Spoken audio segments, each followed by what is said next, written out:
The government's silence in response to our pleas has left us no choice but to fight for all Quebec students, English and French alike. The English Montreal School Board held a special meeting Monday announcing their plan to join the Quebec English School Boards Association in a legal challenge against the Quebec government's 2025-2026 budgetary rules released in June, which they say impose severe cuts and restrictive conditions that will negatively impact all students across the province. People are outraged. Over 160,000 people signed a petition calling on the government to reverse these cuts. In June, when unveiling his budget rules, Quebec Education Minister Bernard Drinville asked the province's school service centres to reduce their expenses by $570 million for the next year. And then, in July, after weeks of mounting pressure and a petition, he announced an additional $540 million in investments in education with conditions. What they did was they injected new money and then put a series of conditions on it, many of which we wouldn't be able to meet. So we're getting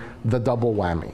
That we're being imposed the cuts, we're then being punished for the targets that we can't meet, and we can't use our accumulated surplus. So it's actually a triple whammy that they're imposing on us. These conditions stated that the funding must go towards student services and must be accompanied by a reduction in the administrative expenses. And the budgetary measures require it to cut $10.6 million from its 2025-26 budget. These conditions violate our rights under Section 23 of the Canadian Charter of Rights and Freedoms, denying us the ability to manage resources for our students. The board also says it cannot access $7.8 million in accumulated surplus funds that they say could protect vital programs. There would be things that we would have to cut in terms of funding, anything having to do with services that go above and beyond the bare minimum. I think of like support services for special needs students. I think of music programs, arts programs, sports concentration programs, extracurricular activities, breakfast programs. All of those things are in jeopardy